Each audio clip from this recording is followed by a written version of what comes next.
Hello student, आपका स्वागत है स्प्लिट स्टडी चैनल पे। चलिए आज का क्वेश्चन हम लोग देखते हैं किस प्रकार से सॉल्व करेंगे। तो बेसिकली आज का जो क्वेश्चन दिया हुआ है वो हम लोग सॉल्व जो करना है वो वर्ज गुणन विधि से सॉल्व करना है। देखिए, जो दो चर वाले रैखिक समीकरण होता है उसको हम लोग तीन तरीका से सॉल्व करते हैं: प्रतिस्थापन विधि, विलोपन विधि और वर्ज गुणन विधि। आप जिसमें कंफर्टेबल, लेकिन जब क्वेश्चन में बोल दिया स्पेसिफिक वर्ज गुणन यूज करना है तो हम लोग को वर्ज गुणन ही यूज करना पड़ेगा। अब वर्ज गुणन विधि बहुत बच्चे क्या करते हैं, इसको याद करते हैं फार्मूला को, ये फार्मूला याद कर ले सॉल्व हो जाएगा।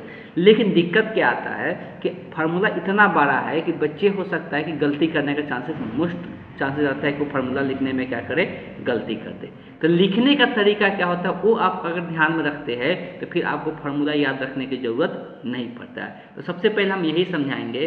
जैसे अगर मान लेते हैं मेरे पास दो रैखिक समीकरण दिया है, एक a1x plus b1y plus c1 is equal to 0 दिया है।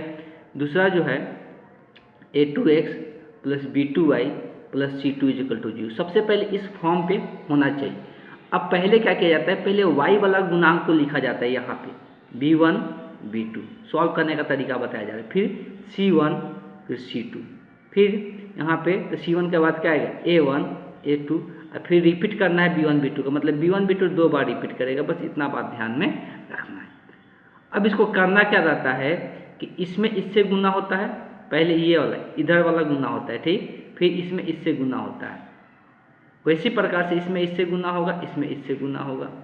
उसी प्रकार से इसमें इससे गुना होता है, इसमें इससे गुना होता है। बस इतना पैटर्न आपको ध्यान रखना। अब देखिए, पहले यहाँ पर x लिख लेना है बट्टा, फिर बराबर का साइन देके y लिख लेना है बट्टे, फिर बराबर का साइन देके यहाँ पे 1 लिख लेना है बट्टे।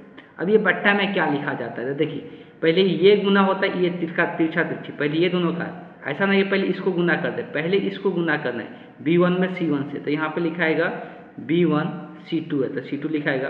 फिर माइनस साइन देना है और उसके बाद इसका गुना करके लिखना है, तो यहाँ पर क्या है b2 c1। बस इतना सा आपको काम करना है। सेम इसी प्रकार से जब y के नीचे लिखेंगे तो पहले ये दोनों का गुणनफल यहाँ पर लिखेंगे। तो यहाँ पर c1 यहाँ पर है, यहाँ पर क्या है a2, तो यहाँ पर क्या आ जाएगा, तो यहाँ नीचे में आ जाएगा c1 a2 माइनस इसमें से गुना होगा तो यहाँ पर c2 a1 हो जाएगा। फिर इसमें इससे गुना करके इसके नीचे लिखना है, पहले ये वाला हमेशा गुना करना ध्यान में रखना है, तो a1 गुने b2 माइनस इसमें इससे गुना होगा तो a2 गुने b1। बस इसी को लिख के सॉल्व कर लेना है। इसके साथ ये इसके बराबर कर देना है, x का मान निकल जाएगा, इसके साथ इसके बराबर कर देना है, y का मान निकल जाएगा। बाकी आपको कुछ करने की जरूरत नहीं पड़ेगा।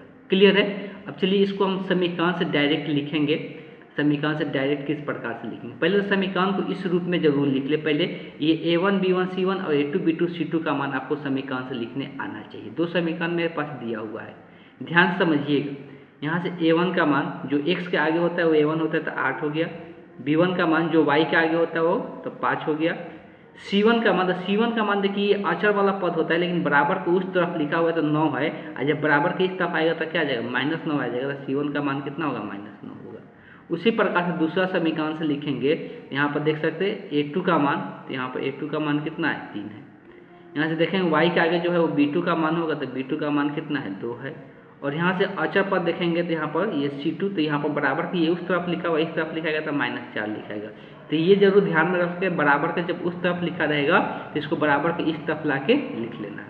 अब इस पैटर्न पे इसको सजाना है, इस वाले पैटर्न पे अभी जैसे बताए। अभी क्या बताया, पहले b1 b2 लिखना है, मतलब यहाँ पर लिख लेना है 5 2, फिर उसके बाद c1 c2 लिखना है तो -9 -4, फिर उसके बाद a1 a2 लिखना है तो यहाँ पर 8 3, फिर यहाँ पर क्या लिखना है तो b1 b2 तब 5 और 2।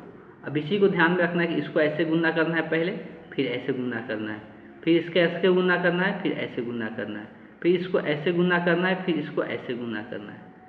क्लियर है। तो अब यहाँ पे आते हैं, तो अब इसको लिखेंगे तो x के नीचे किसको लिखना है ध्यान में रखना है। अब डायरेक्ट थोड़ा सा लिखेंगे, ये दोनों को गुना करके 4 में -5 से गुना होगा, 5 में -4 से पहले ये दोनों गुना होगा। यहाँ पे ध्यान दें, ये दोनों पहले गुना होगा यहाँ पे, तो ये दोनों गुना होगा तो 4 में -5 से गुना होगा तो -20 आ जाएगा। अब यहाँ पर ध्यान रखना कि यहाँ पहले से माइनस साइन होता है 2 में, अब यहाँ पे ये 2 में -9 से गुना होगा तो -18 आएगा। अब पहले से यहाँ पर माइनस आया था, माइनस क्या हो जाएगा प्लस हो जाएगा 18।